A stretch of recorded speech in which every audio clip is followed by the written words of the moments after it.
Hello नमस्कार दोस्तों, मैं दीपक गिरी आप सभी का धाकड़ कंसेप्ट में बहुत बहुत स्वागत करता हूं। मेरे प्यारे दोस्तों, पिछले क्लास में हम लोगों ने अपने एलसीएम और एचसीएफ चैप्टर को ख़त्म किया था और ये एक एलसीएम और एचसीएफ जो चैप्टर था अपना नंबर सिस्टम से ही संबंधित था। आज जो है उसी का एक अगला टॉपिक अपने एवरेज को शुरू करेंगे और आज अपन एवरेज के बारे में बहुत सारी बातों को जानेंगे, समझेंगे। उसके बाद हम एवरेज से संबंधित कुछ क्वेश्चंस करेंगे, ठीक है। तो आइए आज हम लोग शुरू करते हैं एवरेज।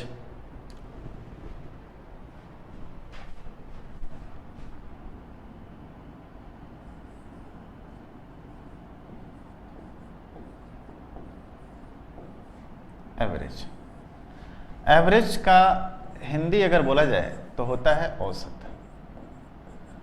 सबसे पहली बात तो यह है कि औसत क्या होता है। पहले नाम को ही अपन डिफाइन करते हैं, शुरुआत यहीं से करते हैं। एवरेज क्या होता है?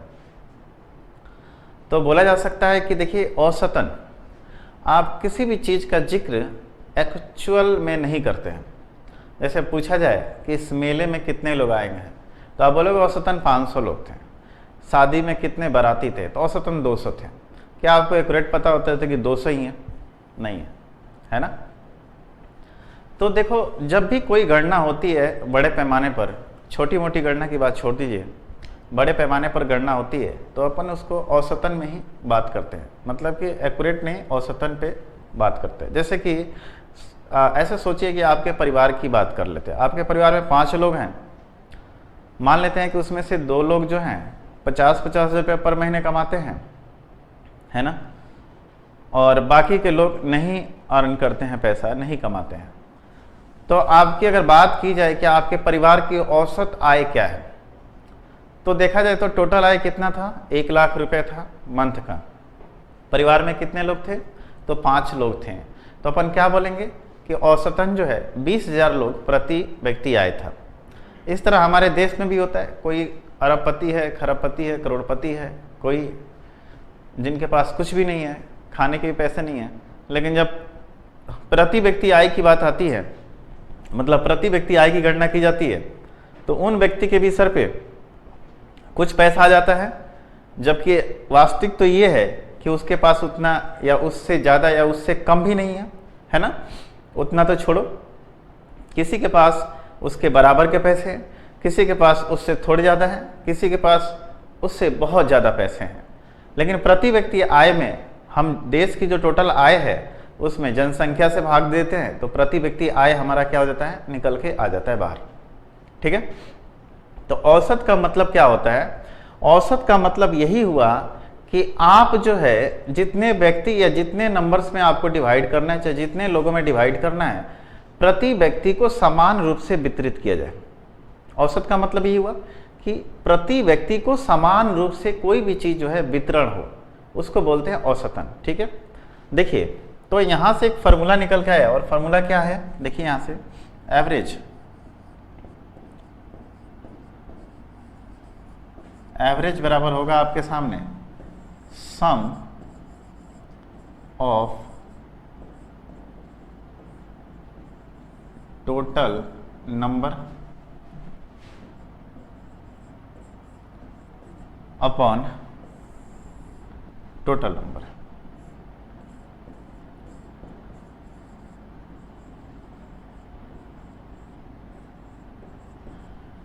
मतलब औसत का मतलब क्या होता है? कुल संख्याओं का योग बटा कुल संख्या। इसको हिंदी में भी आप समझ लो, यानी कि औसत बराबर बोला जाए, औसत बराबर क्या होगा? तो बोलेंगे क्या? कुल संख्याओं का योग अपॉन कुल संख्या, ये आएगा ना।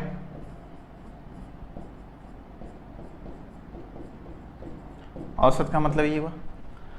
जब इसको अपन शॉर्ट फॉर्म में बात करें तो शॉर्ट फॉर्म में अपन ऐसे लिख सकते हैं इसको, average is equal to sum of total number upon total number. इस तरह भी कर सकते हैं शॉर्ट फॉर्म में, ठीक है।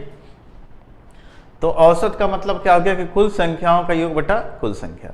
मैं बड़े प्यार से आपको आराम आराम से चीज़ों को समझाऊंगा, समझने का प्रयास करें, ठीक है।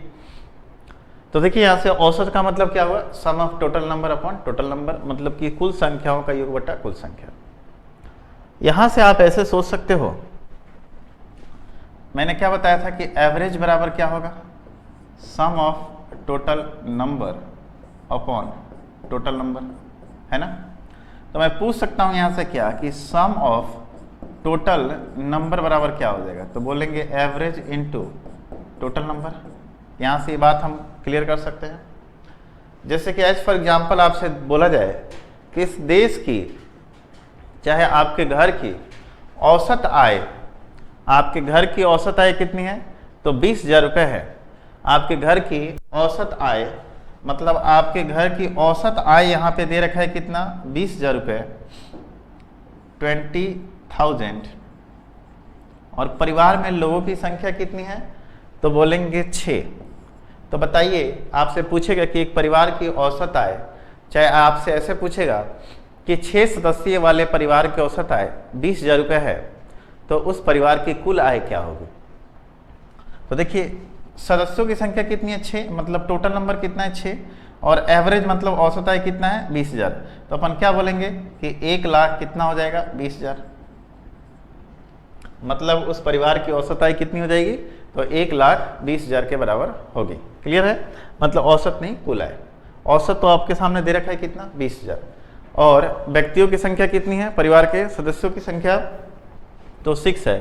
तो आपसे क्या पूछ रहा है कि उस परिवार की कुल आय, मतलब कि सम ऑफ टोटल नंबर की बात कर रहा है।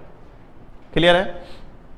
अब हम आपको सिखाएंगे कि औसत निकालते कैसे हैं। औसत निकालने का तरीका है, मैं आपको समझा रहा हूं कैसे निकालते हैं। जैसे आपसे पूछा जाए कि 20, 50, 70, 80 इनका औसत आय बताइए, चाहे औसत इनका बताइए। 4 संख्याओं का औसत कितना है। जैसे क्रिकेट खिलाड़ी जो है 4 पारियों में कुछ इस प्रकार से रन बनाया। प्रथम पारी में उसने 20 रन बनाए, उसके बाद 50 रन बनाए, उसके बाद 70 और उसके बाद 80 रन बनाया। तो आपसे पूछा जाए कि उस खिलाड़ी का 4 पारियों के बाद औसत रन क्या है, तो औसत रन इसमें क्या होगा, इस बात को समझिए। तो यानी कि एवरेज क्या होगा इसका, तो क्या करेंगे 20 + 50 + 70 एंड + 80 अपॉन कितना हो जाएगा, तो 4। क्योंकि कितनी पारियां हैं, 1 2 3 4। तो आप इनको जोड़ोगे तो कितना आएगा बताइए, 0 0 0 है तो 1 0 आएगा। 8 7 15 5 20 और 2 कितना होगा, 22 का 2 आया, कितना 2 और ये 2 22 ही हो जाएगा। 4 से भाग देंगे कितना आएगा, 4 × 5 = 20 एंड 4 × 5 = 20। तो अपन क्या बोलेंगे, उस खिलाड़ी का औसत रन संख्या कितना है, तो 55 है, यानी 55 है। अब आप इस चीज़ को समझ पा रहे हैं ना, क्या समझे, उसने 55 रन तो किसी भी पारी में नहीं बनाया, लेकिन फिर भी उसका औसत रन कितना आ रहा है, 55 आ रहा है। एक जगह उसने 55 से कम बनाया था, 2 जगह कम बनाया था, और 2 जगह उसने 55 से ज़्यादा बनाया था। लेकिन जब बात औसत की कर रहे हैं तो क्या आया यहाँ से निकल के कि उसकी औसत रन संख्या कितनी होगी, 55 होगी। क्लियर है चीज़।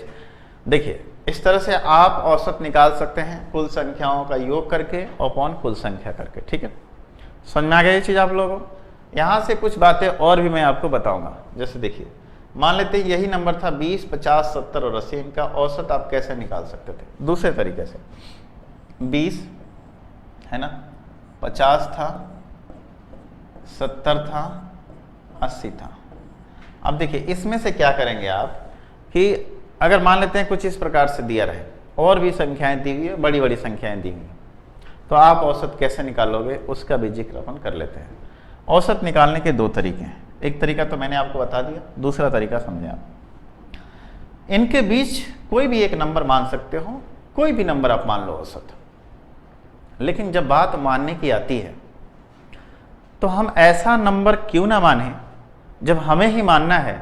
जैसे पूछा जाए आपसे कि आप कोई एक काम पसंद कर लो, आपको वही काम दिया जाएगा, तो आप लोग कौन सा काम करना पसंद करोगे, तो बोलोगे कि मुझे तो भाई काम के रूप में क्रिकेट खेलना है और कोई काम नहीं करना है। किसी को ये पसंद होगा, जो उसको अच्छा लगेगा वही पसंद करेगा ना। मान लेते हैं आपके माता पिता आपको बोले कि कोई एक काम आप पसंद कर लो, तो आप क्या करोगे? जो आपको सबसे अच्छा लगता है वही काम आप पसंद करोगे, यही करोगे ना। अगर मुझे बोला जाए मैं क्या पसंद करूँगा, है ना, तो मैं अपनी पसंद की कोई भी बात करूँगा। आपसे पूछा जाए, कोई बच्चा ऐसे बोलेगा कि मैं तो सोना पसंद करूँगा, तो सोए जा रहा है, सोए जा रहा है। जब आप ही को मानना है तो इनके बीच की ही एक संख्या मान लो।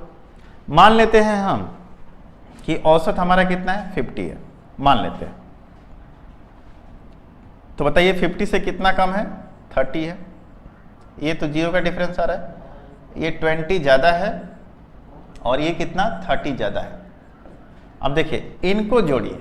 एक बार तो हमें क्या जोड़ना था, ये जोड़ के 4 से भाग देना था, और एक बार अब बताओ इनको जोड़ना है तो 30 प्लस और 30 माइनस तक कट गया, बचा कितना, 0 प्लस 20, यानी 20 कितने लोग में है, तो प्लस का 20 हमारे पास बचा है, और कितने लोगों हैं, 4, तो एक आदमी को कितना मिलेगा, 5।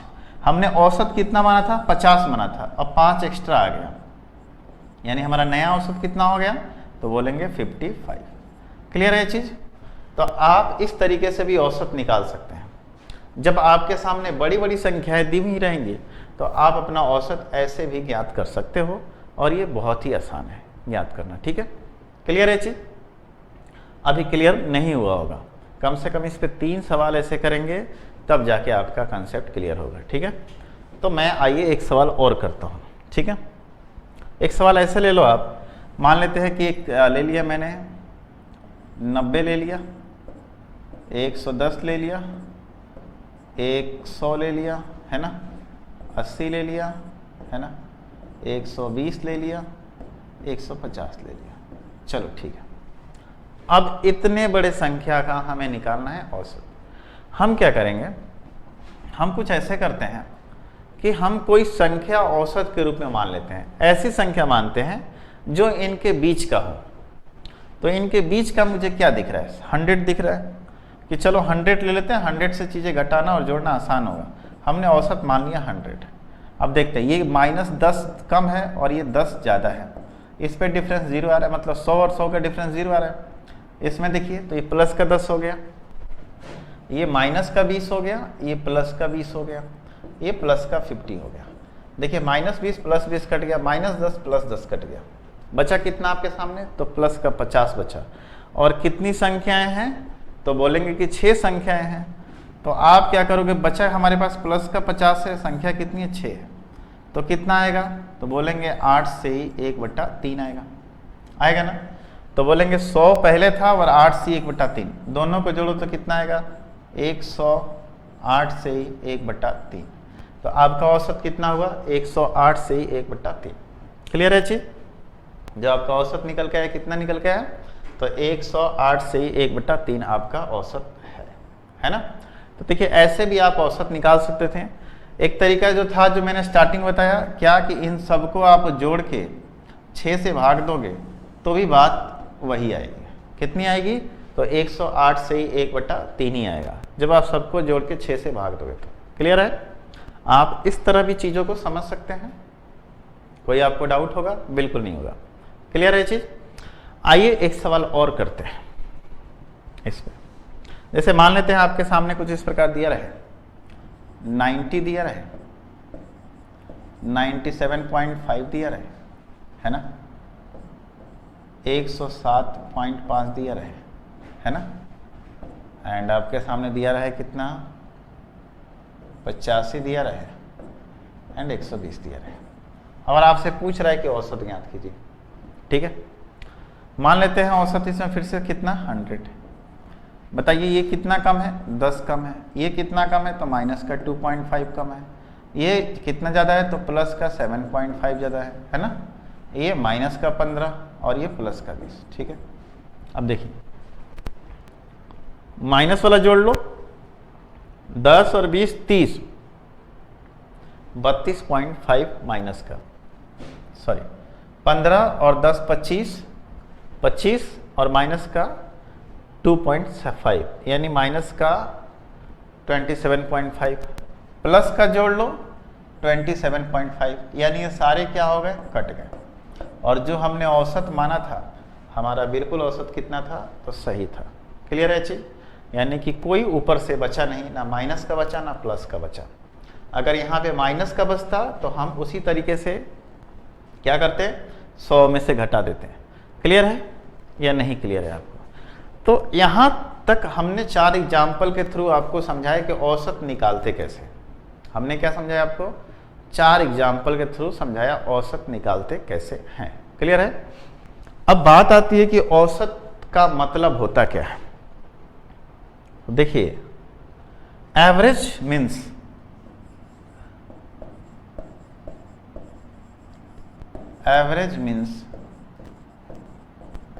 Equally division.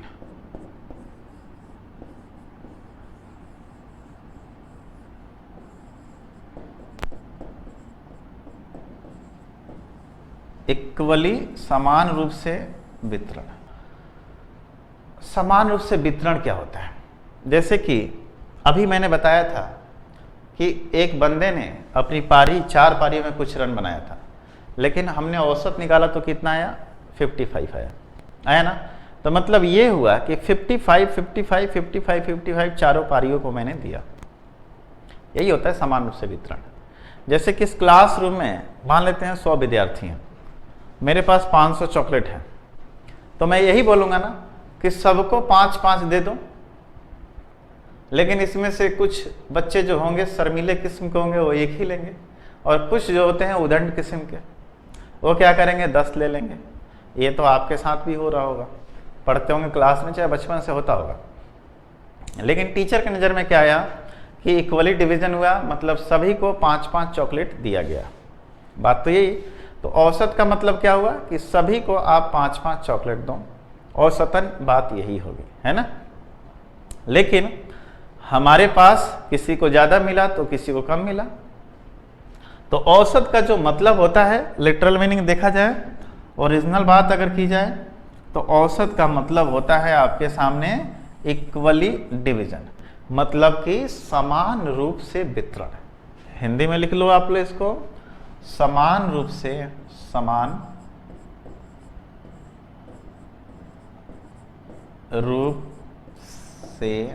वितरण। क्या होगा, समान रूप से वितरण। वितरण का मतलब होता है बांटना, इक्वली डिवीजन।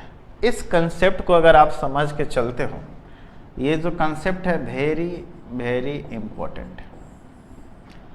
आपके एवरेज के सारे सवाल अगर इस कंसेप्ट से सॉल्व करना चाहोगे तो हो जाएगा, और वो भी बहुत जल्दी से होगा, विदाउट किसी मेहनत के होगा। ठीक है, तो ये कंसेप्ट जो है आप लोग समझ के चलना। ठीक है, अब बात आती है कुछ खास तरह के सीक्वेंस की। उस सीक्वेंस को समझने का प्रयास करें आप लोग। जैसे कि आप ऐसे सोचें कि कोई भी संख्या अगर, या कोई भी सीरीज किसी समान गैप पे बढ़ रही है, मतलब समानांतर श्रेणी में है। कोई भी सीरीज अगर, मतलब कोई भी संख्याओं का क्रम जो है, अगर वो समानांतर श्रेणी में है, मतलब कि समानांतर श्रेणी मतलब आप ऐसे समझ लो इस चीज को,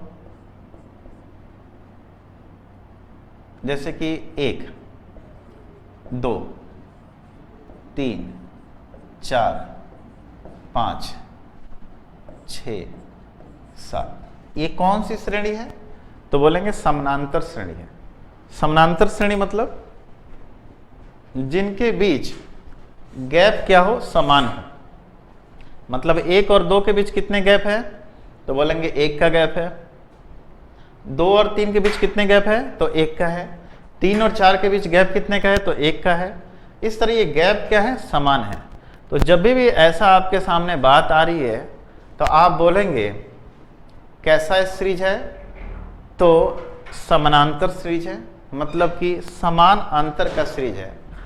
तो जब समान अंतर के सीरीज आपको कहीं भी दिखें तो इनका औसत निकालने के लिए आपको सभी संख्याओं को जोड़ के और नंबर ऑफ संख्याओं से भाग देने की जरूरत नहीं है।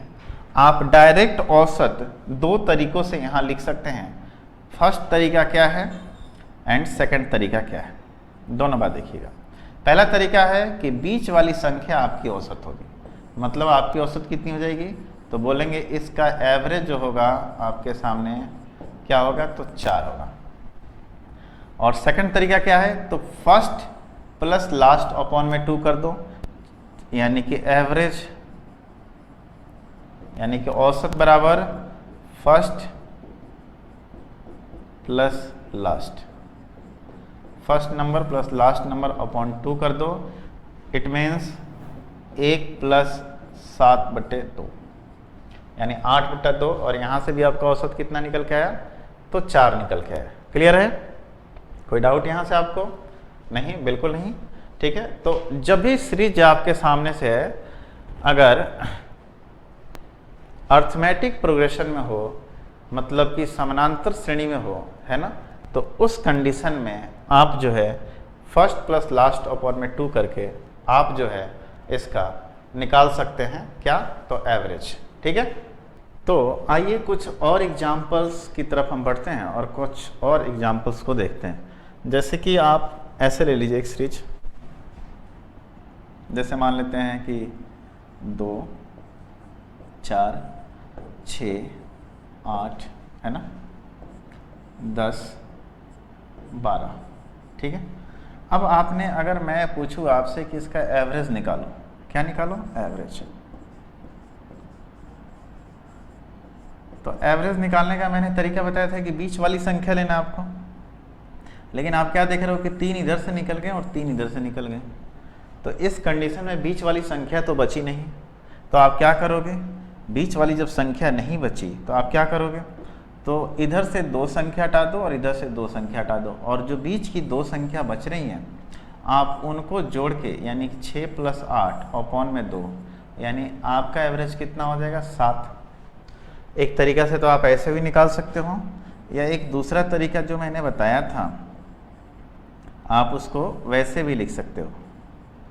कैसे, तो फर्स्ट संख्या एंड प्लस में लास्ट संख्या, मतलब कि 2 + 12/2 यानी कितना आ जाएगा, 7।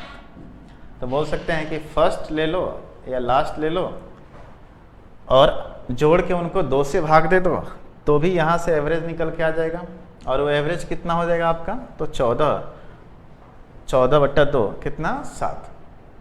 तो जब भी संख्याएं आपके सामने, यानी कि संख्याओं का सीरीज समानांतर श्रेणी में हो, तो उस कंडीशन में हम औसत कैसे निकालते हैं, तो पहली संख्या प्लस आखिरी संख्या अपॉन में 2, चाहे बीच वाली संख्या, या अगर बीच वाली संख्या नहीं है तो हम बीच की 2 संख्याओं को तो ले सकते हैं और उसे जोड़ के आप 2 से भाग दे दो, तो इस कंडीशन में आपका एवरेज कितना हो जाएगा, तो 7 आया आपका। ठीक है, आइए कुछ सीरीज हम और लेके चलते हैं, कुछ और भी बातें समझते हैं। जैसे आपसे पूछा जाए कि ऐसे कि 6 12 18 24, समझ रहे हैं ना, 6 का डिफरेंस आ रहा है, एंड आपसे पूछा जाए यहाँ से इसी तरीके का सीक्वेंस जा रहा है कितना, 600।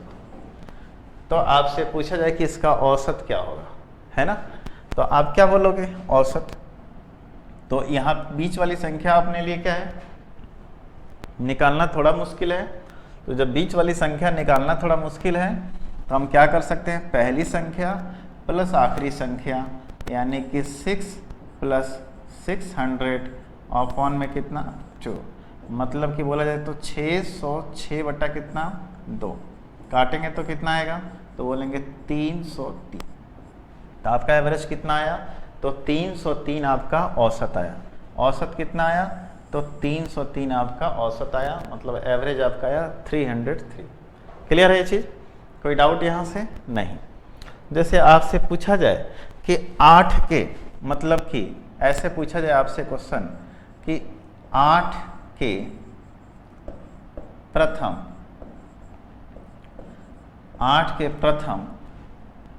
64 गुणजों का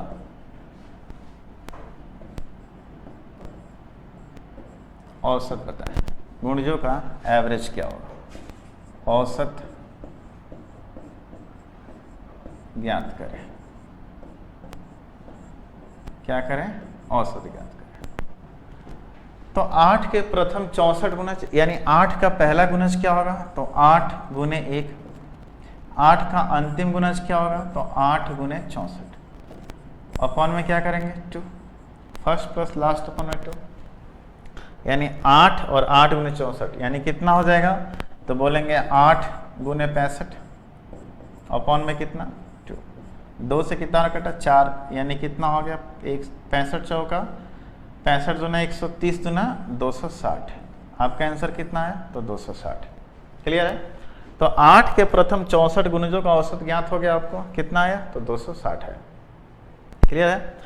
तो इस तरीके के सवाल आपके सामने आ सकते हैं जब भी संख्याएं समानांतर श्रेणी में हो, तो औसत अपन कैसे निकालेंगे, तो इस प्रकार से निकालेंगे, यानी कि प्रथम संख्या प्लस आखिरी संख्या अपॉन में 2। क्लियर है चीज, कोई डाउट नहीं। आइए थोड़ा सा हम लोग और आगे बढ़ते हैं एंड कुछ चीज़ों को और समझते हैं। ठीक है,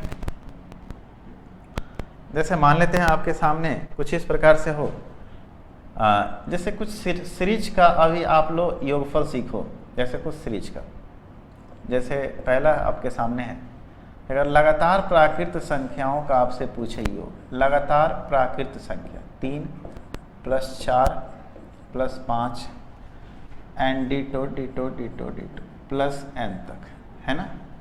जैसे कि लगातार 100 प्राकृत संख्याएं, लगातार 40 प्राकृत संख्या, लगातार 30 प्राकृत संख्या, लगातार 1000 प्राकृत संख्याओं का योग क्या होगा। तो इसका फॉर्मूला आपके सामने कुछ इस प्रकार से निकल के आएगा, n × n+1 अपॉन में कितना 2, n × n+1 अपॉन में 2।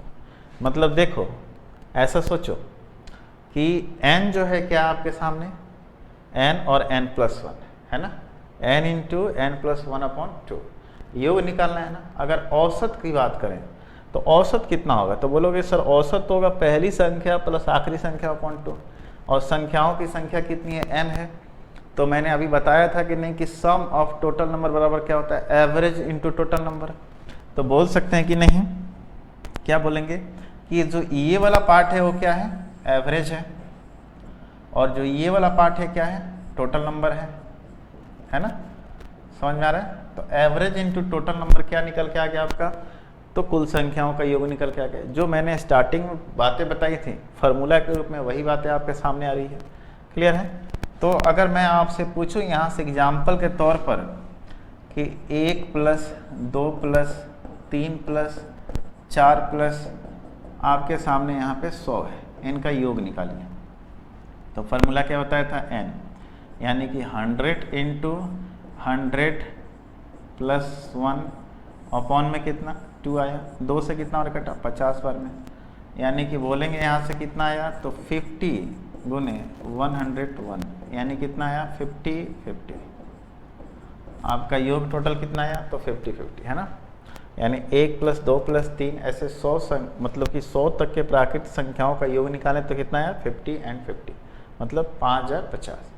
क्लियर है चीज़। तो इस तरह का फार्मूला अगर आपके सामने आएगा, चाहे इस तरह का सीरीज आएगा, तो आप उनका डायरेक्ट योगफल निकाल सकते हैं बाय फार्मूला। और फार्मूला मैंने आपको क्या बताया, तो n × n+1 अपॉन में 2। क्लियर हो गया चीज़। आइए आगे बढ़ते हैं, अगले सवाल की तरफ चलते हैं। अगला मैं आपको फार्मूला बताने जा रहा हूँ। फार्मूला है यहाँ से कि अभी जो है लगातार हमने प्राकृत संख्याओं का फार्मूला बताया। अभी मैं बताना चाहता हूँ कि लगातार यानी कि प्रथम विषम संख्याओं का योग, मतलब लगातार विषम संख्याओं का योग। जैसे कि प्रथम विषम संख्या 1 होती है, उसके बाद से 3 होती है, उसके बाद से 5 होती है, उसके बाद से कितनी होती है, तो बोलेंगे 7, फिर 9 एंड ... ऐसे आएगा। तो आपसे पूछेगा क्या कि इनका योग निकालो। मान लेते हैं n तक गया ये, तो इसका फार्मूला जो आपके सामने निकल के आता है वो क्या निकल के आता है, तो n का स्क्वायर। क्या निकल के आएगा, n²। क्लियर है।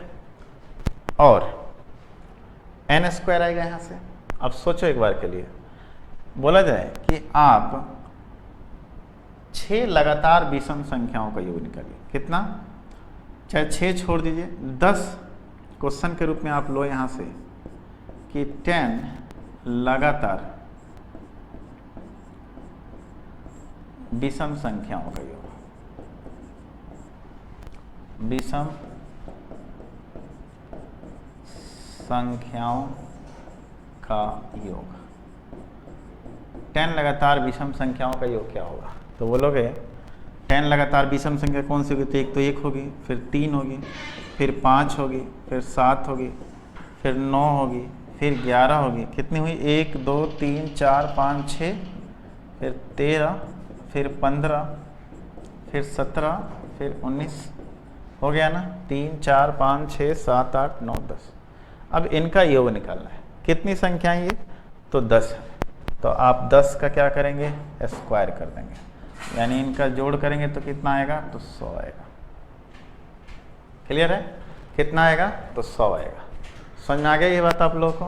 तो ऐसे सवाल जब आपके सामने आएंगे तो आप इनको अच्छे तरीके से डील तो कर सकते हैं। बिल्कुल ठीक है। आइए आगे बढ़ते हैं एंड कुछ और बातों को समझते हैं। ठीक है, अभी तो हमने क्या देखा कि लगातार विषम संख्याओं का योग देखा। ठीक है, अब लगातार आप सम संख्याओं का योग देखिए। लगातार सम संख्याओं का योग जैसे कि 2 + 4 + 6 + 8 + 10। ठीक है, और आगे अपन ऐसे जा रहे हैं, n तक जा रहे हैं। सपोज दैट आगे अपन जा रहे हैं, n तक नहीं, n तो काउंटिंग नंबर है अपने, है ना। अगर इनका योग देखा जाए तो इनका योग होता है आपके सामने क्या है? इनके योग का फॉर्मूला होता है n × n + 1। क्लियर है? n × n + 1। अब देखिए यहाँ पे n × n + 1 क्या होगा? ठीक है, जैसे मैं आपसे बोलूं कि लगातार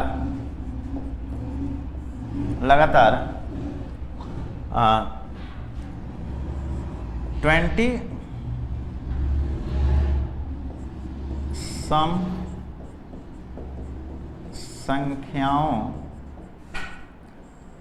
सम संख्याओं का योग ज्ञात करें। लगातार 20 सम संख्याओं का योग ज्ञात करें। ठीक है, तो आपने 20 का यानी कि क्या आएगा? 20 × 20 + 1, ये है ना। अगर देखा जाए तो ये आपके सामने कितना हो गया? 20 × 21 मतलब 420। क्लियर है ये चीज़? यानी लगातार 20 सम संख्याओं का योग आपके सामने कितना निकल के आया? तो 420 आपके सामने निकल के आया। क्लियर है ये चीज़? 20 × 21 कितना हो गया? 420। ठीक है, अब जैसे देखिए कुछ स्क्वायर की भी बात कर लेते हैं। ये बात आप लोगों ने समझ लिया। आगे ये और आगे ऐसे बढ़ते हैं, जैसे कि आपसे बोला कि 1 का स्क्वायर + 2 का स्क्वायर + 3 का स्क्वायर। आपसे मतलब एग्जाम में आपके डायरेक्ट यहाँ से प्रश्न आएंगे 4 का स्क्वायर एंड + n का स्क्वायर। तो इसका फॉर्मूला क्या होगा? n × n + 1 × 2n + 1 अपॉन में कितना होगा? तो 6 होगा। क्लियर है? कोई डाउट इसमें? यानी एग्जाम्पल के तौर पे आप ले लो यहाँ से, जैसे कि 1 का स्क्वायर + 2 का स्क्वायर + 3 का स्क्वायर + 15 का स्क्वायर। अब इनका योग निकालना है, तो आप क्या फार्मूला है? n × यानी कि 15 × 15 + 1 × 15 दूना 30 + 1 अपॉन में कितना होगा? 6, यानी कितना आया? 15 × 16 × 31 अपॉन में कितना आएगा? 6 आएगा। अब यहाँ से आप कैलकुलेट कर लेंगे। समझ में आ गया ये चीज़? ये तो स्क्वायर का था। अब हम बात करते हैं क्यूब की। अगर क्यूब का फॉर्मूला है तो कैसे करेंगे? जैसे कि आप ऐसे देखो, 1 का क्यूब + 2 का क्यूब + 3 का क्यूब प्लस अपन जा रहे हैं कहाँ तक? तो n के क्यूब तक, है ना। तो इसका फॉर्मूला आपके सामने होता है क्या? n × n + 1 अपॉन 2 का कितना आएगा? तो होल स्क्वायर आएगा। कितना आएगा? Whole square. As for example आप देख लो कि फाइंड सम 1 का क्यूब + 2 का क्यूब प्लस, है ना, 3 का क्यूब प्लस आपके सामने आया 10 का क्यूब। अब इसका योग करना है आपको, तो फार्मूला क्या था, 10 इंटू 10 प्लस 1 11/2 का ये स्क्वायर आएगा। 2 से कितना और कटेगा 5, यानी कि 55 का स्क्वायर, और ये कितना होता है तो 3025 3025। क्लियर है। तो देखिए हमने लगातार प्राकृत संख्या का योग, लगातार विषम संख्याओं का योग, लगातार सम संख्याओं का योग, ठीक है, लगातार प्राकृत संख्याओं के स्क्वायर का योग, लगातार प्राकृत संख्याओं के क्यूब का योग, ये 5 फार्मूला हम लोगों ने जाना है यहाँ से। क्लियर है चीज़। इन 5 चीज़ों को जानने के बाद हम लोग क्या करेंगे, आगे बढ़ेंगे, है ना, और भी कुछ चीज़ें जो आपके एवरेज में आएंगी उनको समझेंगे। ठीक है। अब जो मैं आपको बताने जा रहा हूँ ये बहुत ही इम्पोर्टेंट कंसेप्ट है, क्योंकि आपसे यहाँ से डायरेक्ट सवाल आते हैं। क्या आते हैं, तो डायरेक्ट क्वेश्चन आते हैं। जैसे कि देखिए, आगे बढ़िए और इस बात को समझिए। जब यहाँ से मैं बोलूँ आपसे, इसको लिखें, जब नंबर ऑफ टर्म्स, यानी कि ऐसे समझिएगा मैं क्या लिखना चाह रहा हूँ, number of terms in odd, मतलब संख्याओं की संख्या अगर विषम हो, मतलब नंबर ऑफ टर्म्स, जो संख्याओं की संख्या है अगर वो विषम में है तो क्या होगा। जैसे कि देखिए, पहला 1 2 3 5, ये कितनी संख्या है, 5 संख्या है। नंबर ऑफ टर्म्स कितने हैं, तो बोलेंगे 5 है। ये 5 क्या है, एक विषम संख्या है। तो इस कंडीशन में आपसे औसत पूछेगा तो कितना हो जाएगा, तो बोलेंगे कि एवरेज आपका कितना हो जाएगा, एवरेज आपका हो जाएगा 3, मतलब कि बीच वाली संख्या आपकी क्या हो जाएगी, तो एवरेज हो जाएगी। समझ में आ रहा है। Number of terms in odd, मतलब कि संख्याओं का जो पद है वो विषम नंबर्स में होने चाहिए, और या तो विषम में होगा नहीं तो सम में होगा। तो अभी मैं विषम का बता रहा हूँ, फिर आपको सम का ही बताऊंगा। तो देखिए क्या होता है, यहाँ से क्या चीज़ है आपको, तो बोलोगे कि सर ये बात तो आपने पहले ही बता दी थी कि बीच वाली संख्या औसत हो जाएगी। बात यहाँ औसत की नहीं है, बात यहाँ पे है संख्या लिखने की। क्या लिखने की, संख्या। कैसे लिखोगे, जैसे कि मान लेते हैं आपसे बोला जाए कि क्वेश्चन के तौर पर कि 11 लगातार प्राकृत संख्याओं का औसत 36 है। कितना है, 36 है। 11 लगातार प्राकृत संख्याओं का औसत कितना है, 36 है। तो आपको सबसे छोटी संख्या और सबसे बड़ी संख्या का गुणनफल ज्ञात करना है। क्या आपके सामने क्वेश्चन कि 11 लगातार प्राकृत संख्याओं, एग्जाम्पल के तौर पर आप ले लो, बोलेंगे कि 11 लगातार प्राकृत संख्या है ना, प्राकृत संख्याओं का औसत कितना है, तो 36 है। तो आपको सामने सवाल ये है कि सबसे बड़ी और सबसे छोटी संख्या का गुणनफल, यानी कि मैं बोलूँ कि 11 लगातार प्राकृत संख्याओं का औसत 36 है। इसका मतलब क्या हुआ, इसका मतलब ये हुआ कि बीच वाली संख्या 36 होगी और इसके इधर 5 संख्याएं होंगी, इसके इधर, क्योंकि बीच वाली संख्या ही तो औसत होती है ना, तो बीच वाली संख्या हमारी 36 हो जाएगी। मतलब इसके इधर हमारे पास कितनी संख्या होंगी, तो 1 2 3 4 5, और इसके इधर भी हमारे पास 1 2 3 4 एंड 5 संख्या होंगी। होंगी कि नहीं होंगी बताइए। यानी कि बीच वाली संख्या हमारी 36 हो जाएगी और 36 के इधर 5 संख्याएं और 36 के इधर 5 संख्याएं होंगी। यही बात होगी ना, क्योंकि 11 क्या है, एक विषम संख्याओं में टर्म है ये, है ना। तो 36 के बाद क्या होगी, 37 होगी, फिर 38 हो जाएगी, फिर 39, फिर 40 एंड फिर 41, यही होगा ना। और इधर आ जाएं तो बोला जाएगा कितना, 35 34 33 32 एंड 31, यही होगा। तो आपसे क्या पूछ रहा है, पहली संख्या और आखिरी संख्या का गुणनफल ज्ञात करना है। तो पहली संख्या कितनी हो जाएगी 31 और आखिरी संख्या कितनी हो जाएगी 41। दोनों का गुणनफल निकालेंगे, 31 एकम कितना हुआ 31, आपके पास कितना बचा 3 और 31 तिहाई कितना हो गया, तो बोलेंगे 31 चौका 4 एकम 4 और 4 तिहाई 12, 124 और 3 पहले से था यानी कि 127। क्लियर है ये चीज़? तो कितना है आपके सामने, तो 1271 आया। क्लियर है ये चीज़? कितना आया, तो 1271 आया। ठीक है, समझ में आ गया ये चीज़ आपको? कोई डाउट यहाँ से नहीं? आप बोलोगे कि सर ये तो चलो 11 था तो हमने संख्या लिख दिया, अगर ये 11 नहीं होता, 11 से ज़्यादा होता तो कैसे लिखते हैं? तो देखो बीच वाली संख्या हमारी कितनी आई थी 36, है ना।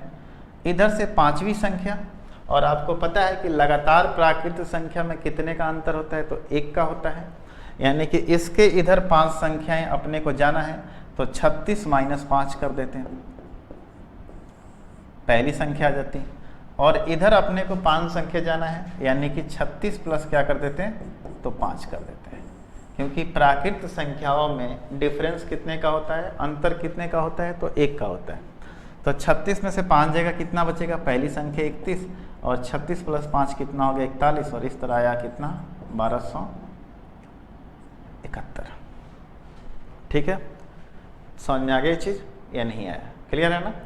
तो ये बात समझ में आ गई होगी आप लोगों को कि एवरेज अगर आपको थोड़ा सा पता है तो संख्याएं लिखना कितना आसान होगा। और संख्याओं पे हमेशा क्या बनता है आपके लिए, तो क्वेश्चन बनता है। क्या बनता है? संख्याओं पे क्वेश्चंस बनते हैं। क्लियर है? अब मैं आपको कुछ और बातें इसमें बताने जा रहा हूँ। तो आइए अब मैं कुछ बातें आपको और बताता हूँ, और वो क्या बात है इसको समझिए आप। तो पहला कंसेप्ट आपने समझा।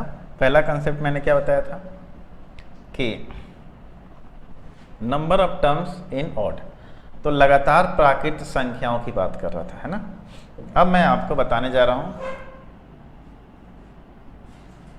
लगातार दूसरा है सम संख्या। जैसे कि देखिए 2 4 6 8 10 12 14 कितनी संख्याएं हैं, तो बोलोगे कि सर संख्याओं की संख्या कितनी है, 7 है, 7 है ना। मतलब ये जो है विषम नंबर्स में है, तो इनका एवरेज अगर पूछा जाए तो एवरेज कैसे निकालोगे, तो बोलोगे सर इसका बीच वाला संख्या क्या हो जाएगा, आपका एवरेज हो जाएगा। बीच वाला संख्या क्या हो जाएगा, एवरेज हो जाएगा ना। तो आपसे संख्या देके एवरेज नहीं पूछेगा, क्योंकि हमें एवरेज निकालना अब आ चुका है। अब हमें एवरेज देके संख्या पूछेगा। तो आपसे क्वेश्चंस ऐसे हो सकते हैं, क्वेश्चंस क्या होंगे कि क्वेश्चन आपके सामने होगा कि 15 लगातार 15 लगातार सम संख्याओं का औसत जो है आपके सामने कितना है, तो 54 है, औसत 54 है। तो आपसे पूछेगा क्या कि पहली संख्या और आखिरी संख्या का डिफरेंस पूछ देगा। चाहे आपसे पूछ सकता है पहली संख्या और आखिरी संख्या का गुणनफल ज्ञात कीजिए, चाहे पहली संख्या ज्ञात कीजिए, चाहे आखिरी संख्या ज्ञात कीजिए, कुछ भी पूछ सकता है। तो सबसे पहली बात तो ये है कि औसत कितना हो जाएगा, तो 54, बीच वाली संख्या। 15 संख्याएं हैं तो बीच में तो 54 आ गया, मतलब 7 इधर होगा और 7 संख्या इधर होगा।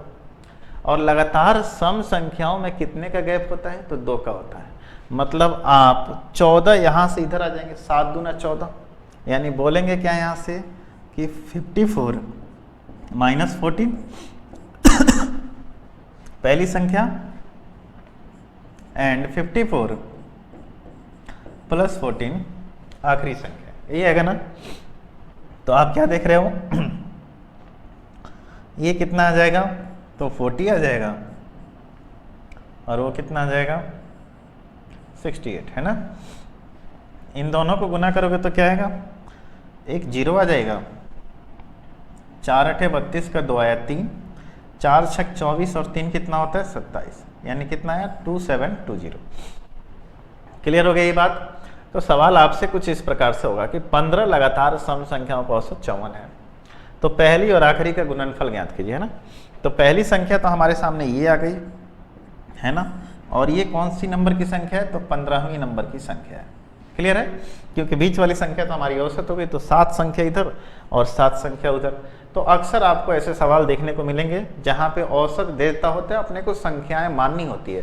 तो बच्चे कैसे मानते हैं, मान लेते हैं पहली संख्या x है, दूसरी संख्या x+2 है, तीसरी संख्या x+4 है, ऐसे सम संख्या मानते हैं। विषम संख्या पहली x मानते हैं, फिर क्या आएगी x+2 x+4 ऐसे जाएंगी, है ना। तो इस तरह संख्याएं माननी होती है। बट अगर आप एवरेज जानते हो तो चीज़ें क्या हो जाएंगी आपके लिए, बिल्कुल आसान हो जाएंगी, समझ में आएगा आपको, है ना। अब चलिए इसमें तीसरा कंसेप्ट आप समझ लीजिए। तीसरा कंसेप्ट आपके सामने क्या है, एक बार तो हमने प्राकृत संख्या ली, एक बार हमने सम संख्या ली, अब हम क्या लेते हैं, विषम संख्या। क्या लेते हैं, मतलब कि विषम संख्याओं का क्रम, जैसे कि 1 3 5 7 9 कितनी संख्या है, तो बोलेंगे 5 है। तो आपसे औसत पूछा जाए तो क्या होगा, तो बोलोगे सर बीच वाला एवरेज होगा। क्या होगा, बीच वाला एवरेज होगा। ठीक है, समझ में आ गया, बीच वाला आपका एवरेज हो जाएगा। ठीक है, अब देखो बीच वाला एवरेज होगा तो क्या होगा, है ना। जब संख्याओं की संख्या ऑड नंबर्स में हो तो हमारे बीच वाली संख्या क्या होती है, औसत होती है। अब आपसे सवाल कुछ इस प्रकार से होगा, जैसे कि एग्जाम्पल के तौर पे आप ले लो कि 9 लगातार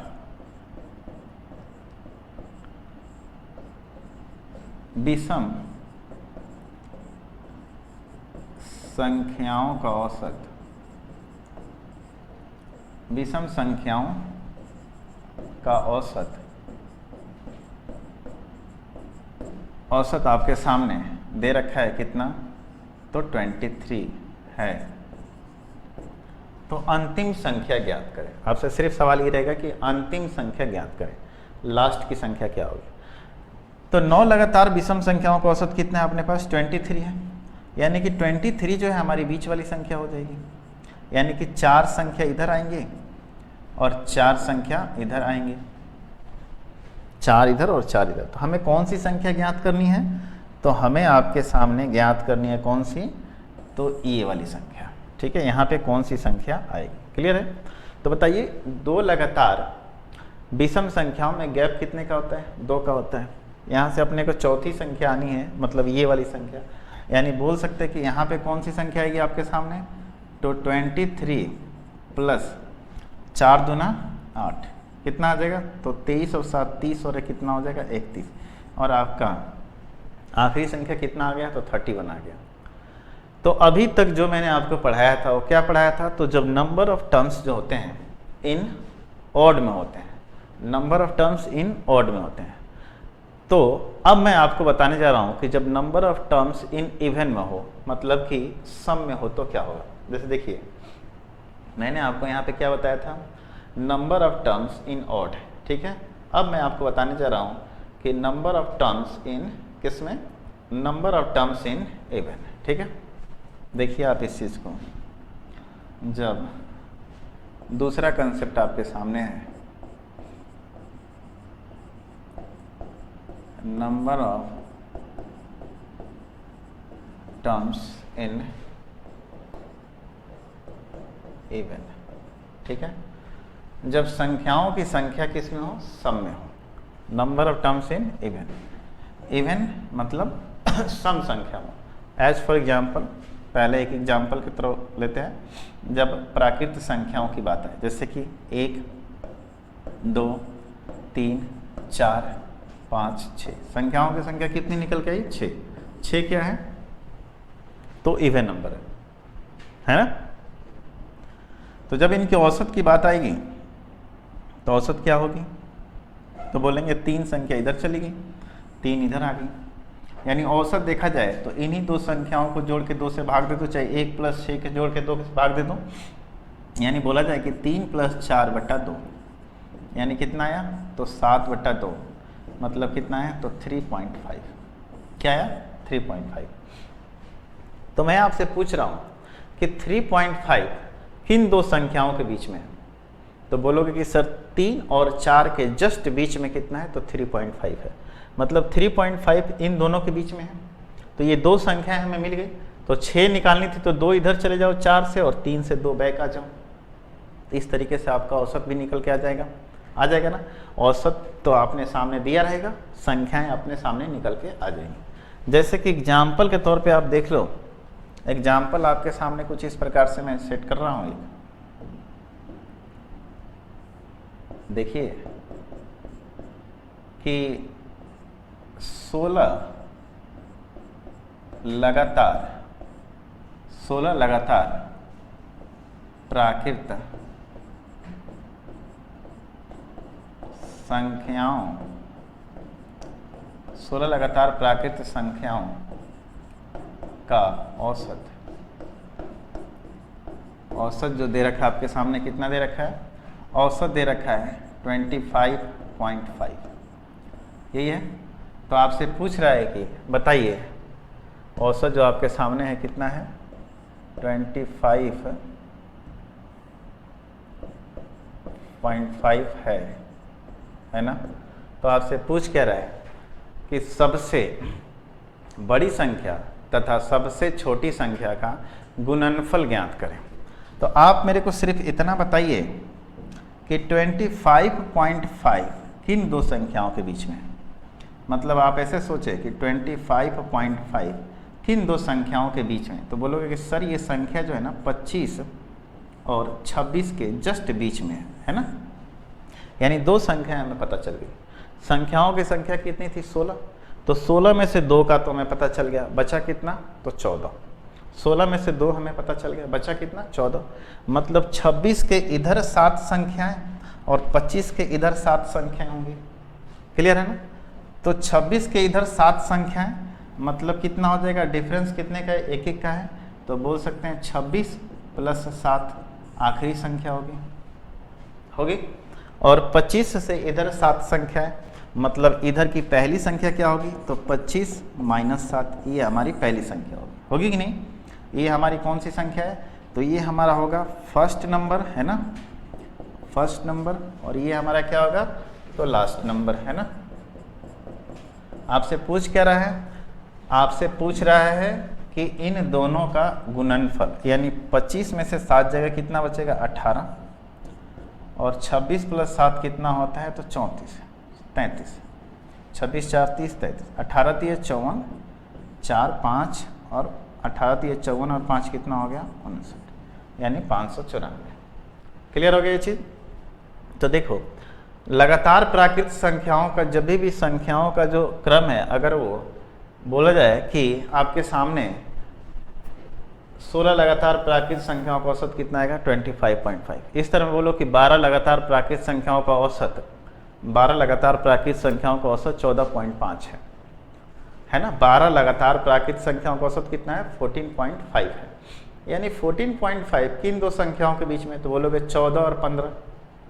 तो बोलेगा सबसे बड़ी संख्या ज्ञात कीजिए, यानी 15 के बाद 5 संख्याएं और आएंगी। तो 15 + 5 कितना हो जाएगा? तो 20 हो जाएगा। क्लियर है? तो सबसे बड़ी संख्या कितनी आ गई? तो 20 आ गई। ठीक है। यही पूछता है कि सबसे छोटी संख्या। तो बताइए 14 में से 5 घटा दीजिए, 9 सबसे क्या होगी? तो छोटी संख्या होगी। क्लियर है ये चीज़? कोई डाउट यहाँ पे? बिल्कुल नहीं होनी चाहिए आपको डाउट, है ना। समझ में आ गया? 16 लगातार प्राकृत संख्याओं का औसत कितना है? 25.5 है। क्लियर है चीज़? चलिए आगे बढ़ते हैं। एंड अभी तो हमने प्राकृत संख्याओं के बारे में पढ़ा, अब हम पढ़ेंगे ऑड नंबर्स और इवन नंबर्स के बारे में। ठीक है। देखिए, जैसे कि मैं बोलूँ एग्जाम्पल के तौर पे लें, उसके पहले कॉन्सेप्ट को समझ लें आप। जैसे कि दूसरा ये चीज़ समझ लीजिए, यहाँ से ये अपने पास पहला था, ये अपना पहला था यहाँ पे, है ना। अब ये दूसरा देखिए, जैसे कि आपके सामने दिया रहे 1 3 5 7 है ना, 9 11। कितनी संख्या है? तो नंबर ऑफ टर्म्स कितने हैं इसमें? तो 6 है। इवन नंबर में 6। तो इनका औसत निकालने के लिए बोले तो आप क्या करोगे, फर्स्ट प्लस लास्ट अपॉन में 2 कर दोगे, या फिर आप इन दो संख्याओं को जोड़ के भी 2 से भाग दे दो, क्योंकि 2 इधर निकल गए और 2 इधर निकल गए, यानी 7 + 5 12/2 कितना आएगा औसत, तो 6 आ जाएगा। यानी आप क्या देख रहे हैं कि जब लगातार विषम संख्याएं दी हुई हैं और उनका क्रम जो है सम संख्याओं में है, तो इनका औसत क्या आया, एक सम संख्या आया, ये विषम संख्या का औसत कितना आया, सम संख्या में। इस बात का ध्यान रखना, ये बहुत ही इंपॉर्टेंट बात है यहाँ से, क्लियर है, बहुत ही इंपॉर्टेंट बात है।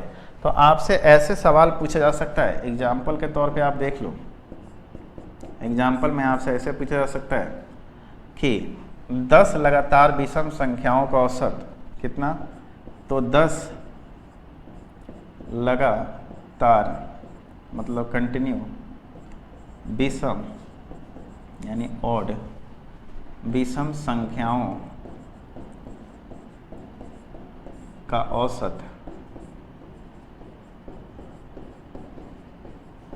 है ना, 10 लगातार विषम संख्याओं का औसत आपके सामने मान लेते हैं कितना दे रहा है, 12 है। तो आपके सामने सवाल ये है कि पहली संख्या और अंतिम संख्या का क्या निकाले, तो गुणनफल निकाले, पहली और अंतिम का गुणनफल निकाले, ठीक है। तो चलिए देखते हैं पहली और अंतिम गुणनफल। 10 लगातार विषम संख्याओं का औसत कितना है, 12 है।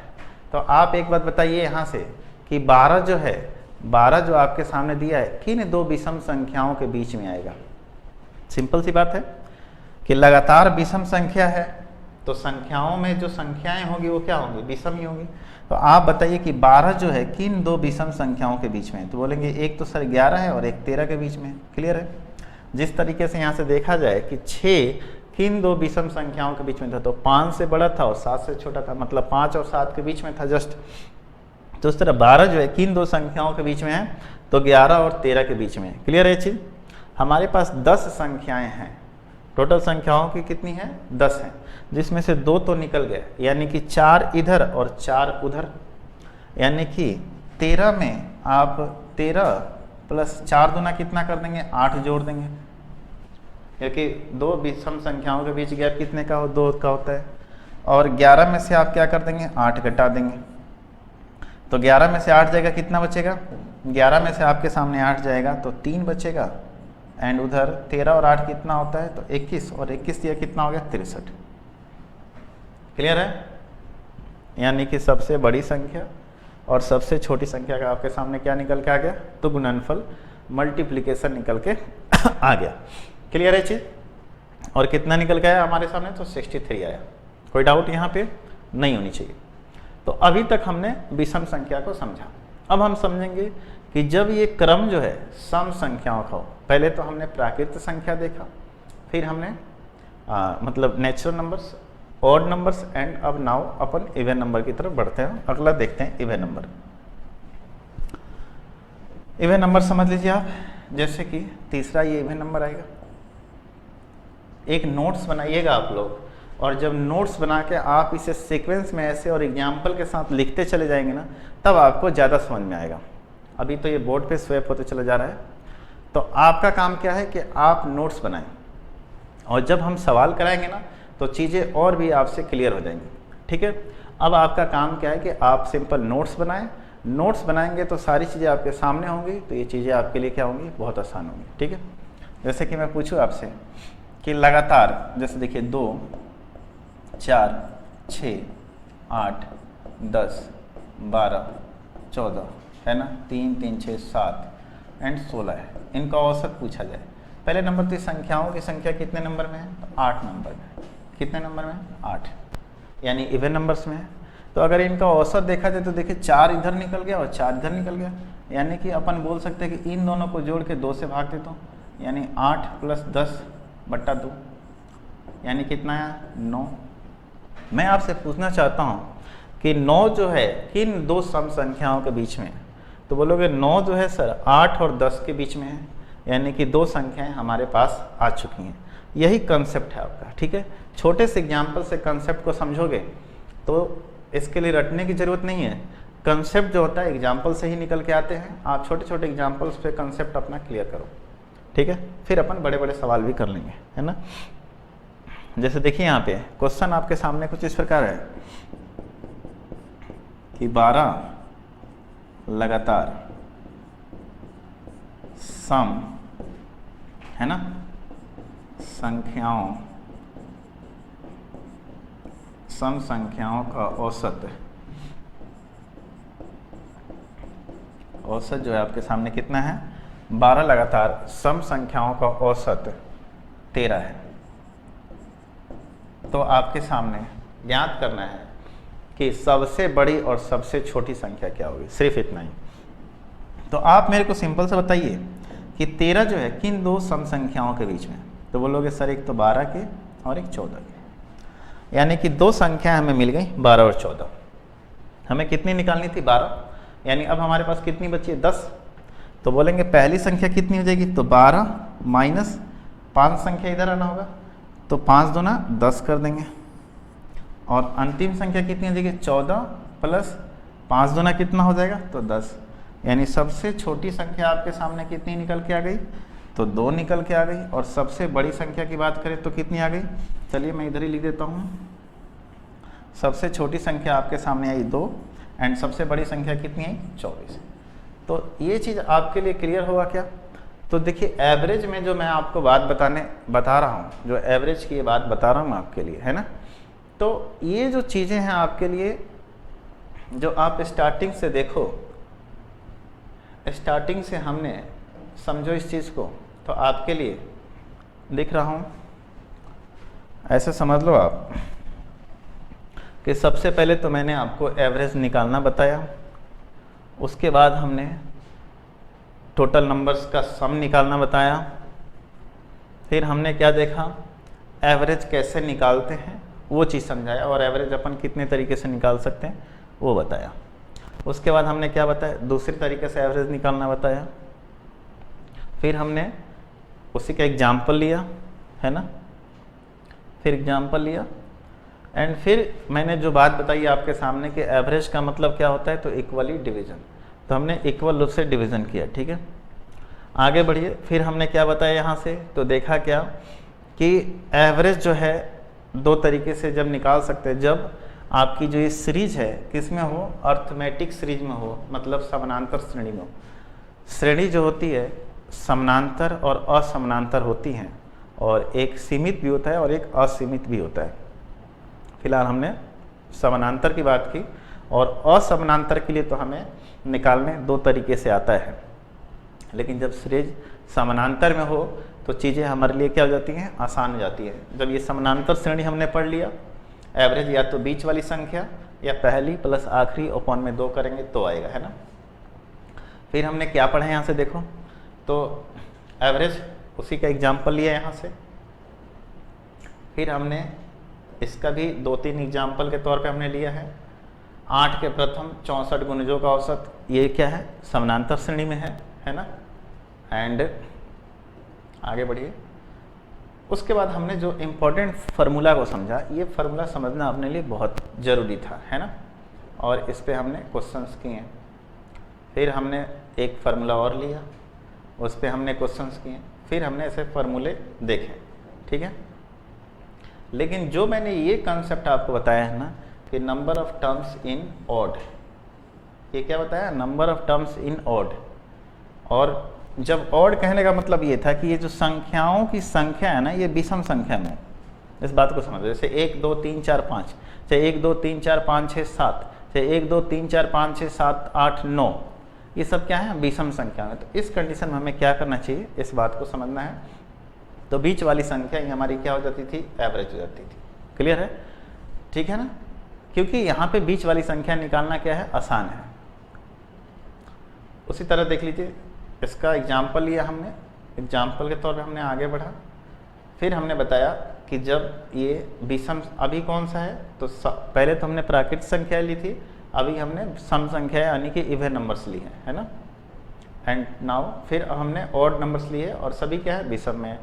फिर हमने क्या पढ़ा कि जब ये किस में हो, तो बोलेंगे कि इवन नंबर में हो।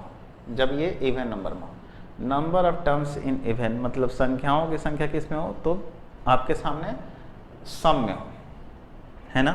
तो जब सम में होगी तब हम क्या करेंगे, ठीक है। देखिए 16 लगातार प्राकृतिक संख्याओं का औसत, और इसका हमने एक एग्जाम्पल भी लिया। ये देखिए 6 क्या है, तो इवन नंबर्स में है ना, तो इसका औसत कैसे निकालेंगे, तो बीच वाली दोनों संख्याओं को जोड़ के 2 से भाग दो, चाहे अंतिम वाले दोनों संख्याओं को जोड़ के भी 2 से भाग दो, तो बात एक ही है ना। क्लियर है। उस तरह 16 लगातार प्राकृतिक संख्याओं का औसत एग्जाम्पल के तौर पर हमने लिया, एंड देन हमने अभी फिर हमने किसका लिया, तो लगातार विषम संख्याओं का लिया, लगातार सम संख्याओं का लिया, एंड इस पे हमने कुछ एग्जाम्पल्स भी किए हैं। क्लियर है ये चीज़। तो देखिए मेरे प्यारे दोस्त, जब आप इतनी सी बातों को समझ लिए हैं तो अब मुझे लगता है कि अब आप एवरेज का क्वेश्चन करने के लायक हो चुके हैं। तो एवरेज का क्वेश्चन से स्टार्ट करने से पहले आप लोग इसे रिवीजन के तौर पर 1 बार या 2 बार लेना, आप इनके अच्छे से नोट्स बनाना ताकि आप रिवाइज कर सको। जब ये रिवाइज हो जाएंगे तब हम लोग सवाल वाले वीडियोस को आप देखना, तो वहाँ पे हम लोग 40-50 सवाल करेंगे, जिससे कि आपकी टॉपिक के कंसेप्ट बिल्कुल क्लियर हो जाएंगे और आपके एग्ज़ाम में जो प्रश्न आएंगे वो बहुत ही आसान तरीके से आपसे सॉल्व होंगे। तो मेरे प्यारे दोस्त, आज के लिए इतना ही। आप सभी का बहुत बहुत धन्यवाद।